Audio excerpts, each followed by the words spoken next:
want to talk about this morning, as I've got up in the presentation, is I want to reflect on where we've come from. My view in forecasting is if you don't understand how you got to where you are, you're not going to do a very good job of forecasting the future. So I like to anchor my forecasts on a very clear understanding of the past. And I want to make the proposition and reinforce it many times that the last 30 years have been exceptional. I then want to talk about what we can expect for the next 10 to 20 years. And in particular, I'll focus more narrowly on the shorter term. But I want to argue that the next 10 years, the next 20 years, is going to deliver returns that are significantly lower than what we've experienced for the last 30 years. So why have we had exceptional returns? We've had exceptional returns because we've had really strong equity markets, but importantly, we've also had strong bond markets. That's not normal. When you have strong equity markets, typically, you have weak bond markets. So over the last 30 years, we've seen corporate tax rates. This is the statutory tax rate, not what they get away with paying, but the actual statutory tax rate has fallen across all developed countries by 30-40%. So what you're seeing is a combination of multiple factors leading to stronger profitability of companies. So what are equity markets all about? They're about delivering the returns a company make to shareholders. What I want to point out is the bond rally that we've seen is not just exceptional in the post-war period. There isn't a period like that in recorded history. So when you're thinking about the returns that you can expect going forward, understand that the rally in the bond market was enormous and exceptional in historic terms. I've talked about 30 years of exceptional returns, and I'm going to argue that those times are behind us. Why are those times behind us? Because the benefits that we got from falling inflation and falling interest rates, at best, they neutralise. At worst, you see some uplift in inflation and uplift in bond yields. So at best, you neutralise them. So can we look to the corporate sector to deliver the income that will support the returns that your clients need and want?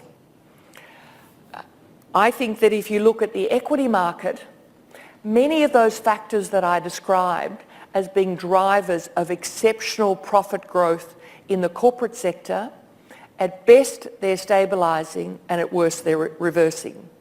So you had the benefit of falling interest rates for corporates, so the debt servicing costs fell dramatically.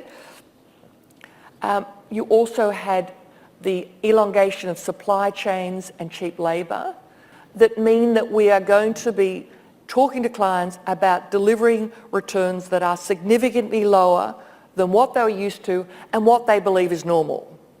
So what I want to do is talk to you about how you might enhance returns above what are going to be essentially the beta that the market will deliver. Again, drawing on my experience in the Future Fund, what we tried to do is say the CBD AAA building is going to be expensive and really aggressively bid for by domestic pension funds, international pension funds, or a range of people, high net worth individuals. Those properties will trade at very low returns because there is such competition for them. So what we looked to do was harvest the returns from previous investments in those A-grade buildings, to sell them and take the money and then to invest in things that were less glamorous, things that had what we'd call complexity risk. You had to do more work to understand the return potential. You often had to do work to upgrade the building, to re-tenant it. So what we said is we still think that there are opportunities out there that they haven't been completely picked over.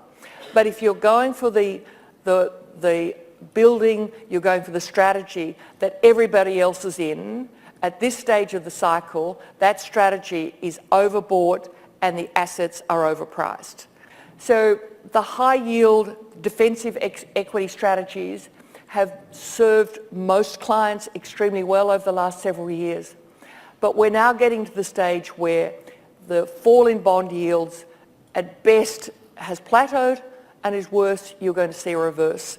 So those high yield defensive equities that were bond proxies are now looking very expensive for this stage in the cycle. They've served you well, and if you look at historic performance, they have been the best performers. I also think you need to think about exploiting, as I said, the risk premium that comes with complexity. That means investing in things like small caps, in micro caps.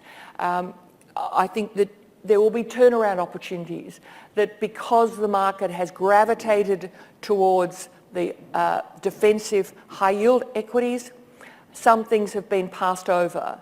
Some of them have had bad management and they've been severely marked down.